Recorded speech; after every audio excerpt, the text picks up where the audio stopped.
ہوئے تھے تو بنا تھا یہ ملک، ایک ہوئے تھے تو بنا تھا یہ ملک، ایک رہیں گے تو بچے گا یہ ملک۔ السلام علیکم everyone, as you know I am Sajal Baig. I hope کہ آپ سب ٹھیک ٹھاک ہوں گے، بخیر و عافیت ہوں گے۔ First of all thanks for your cooperation, love and support on both sides, YouTube اور as well as TikTok. اور کیونکہ آج فرائیڈے تھا تو آپ سب کو جمعۃ المبارک، بہت بہت مبارک۔ اللہ تعالیٰ سے دعا ہے کہ اس ملک کی حفاظت فرمائے اور اس ملک کے محافظوں کی حفاظت فرمائے۔ آج کا خوبصورت سا ٹاپک جو ہے وہ my beloved my beautiful country Pakistan ہے۔ یہ وہ ملک ہے جو اسلام کے نام پر ہے، یہ وہ ملک ہے جس کی بنیادوں میں احادیث، آیات اور جس ملک کے رہنے والوں کی باتوں میں حضور صلی اللہ علیہ وآلہ وسلم، حضرت علی کرم اللہ وجہ کریم کے قول ہیں۔ یہ ملک وہ ہے جو فتح یاب تھا، ہے اور رہے گا۔ یہ بہت بڑے انبیاء، اولیاء اور بزرگان دین کا ملک ہے۔ اس ملک کو مٹانا مشکل ہی نہیں، مسجد اقصیٰ کی طرح ناممکن ہے۔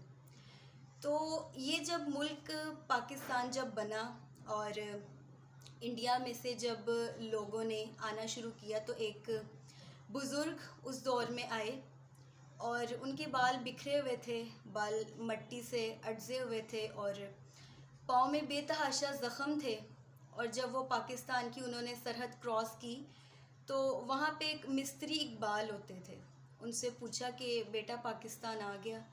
تو وہ کہنے لگے میں اٹھا، میں نے بابا جی کو بٹھایا، میں نے پانی پلایا اور میں نے کہا جی پاکستان آ گیا۔ تو وہ کہنے لگے یا میرے مولا تیرا لاکھ لاکھ شکر ہے۔ یہ کہا، لا الہ الا اللہ محمد رسول اللہ کا نعرہ لگایا اور وہ وہیں پہ ان کی روح پرواز ہو گئی۔ ہم کیسے کہہ سکتے ہیں کہ یہ ملک تباہ ہوگا، یہ ملک تباہی کے دہانے پہ ہے؟ نہیں۔ زوال تو حضرت سلیمان علیہ السلام کو بھی آیا تھا، زوال تو حضرت علی کو بھی آیا تھا، اور زوال انہی کو آتا ہے جن پر عروج تھا اور جن پر عروج آتا ہے۔ زوال سے کبھی بھی مسلمان نہیں گھبرایا۔ ہمارے فوجی ہمیشہ بارڈرز پہ ہمیشہ الرٹ رہتے ہیں، اور چونکہ شہادت کا شوق ہر مسلمان بچے میں موجود ہے۔ جب ہمارے بچے پرورش پاتے ہیں تو سب سے پہلی چیز انہیں یہ سکھائی جاتی ہے کہ آپ آرمی مین بنے نہ بنے، لیکن جہاں ملک کی بات آ جائے، اس مٹی کی حفاظت ہم سب کے ذمہ ہے، کیونکہ یہ زمین یہ ہماری ماں ہے۔ تو میری یوتھ سے یہ کہنا ہے کہ ان خوبصورت جذبوں کے پیش نظر یہ ملک بنا ہے۔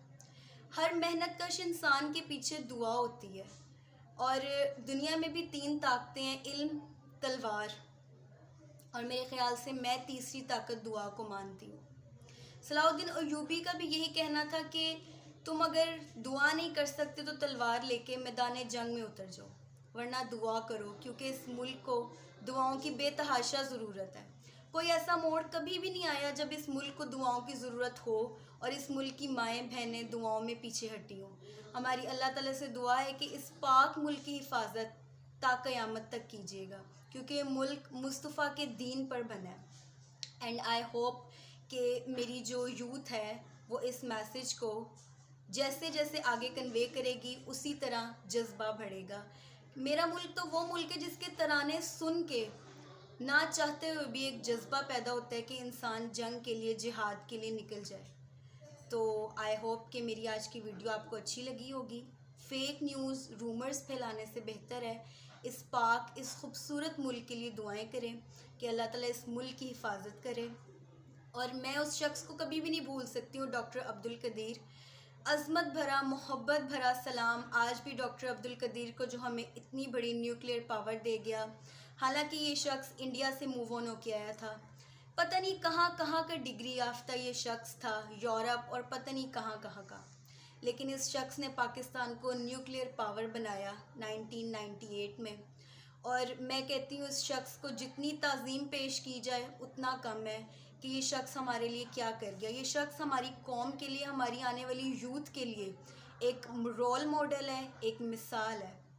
اس نے پاکستان کو نیوکلیئر پاور بنایا، اور کبھی بھی اللہ کا فضل ہوا، کرم ہوا تو دشمن ہمیشہ مات ہی کھائے گا، کیونکہ یہ زمین جو ہے یہ زمین جو ہے یہ مصطفیٰ کے نام کی ہے، یہ ہمیں تحفے میں دی گئی تھی، اور کوئی بھی کسی سے تحفہ کسی کا نہیں چھین سکتا. یہاں پہ اقبال جیسے، یہاں پہ قائد جیسے، یہاں پہ فیض احمد فیض جیسے، یہاں پہ فرید الدین جیسے خوبصورت نیک صالح لوگ موجود تھے، اور یہ زمین ان کی تھی.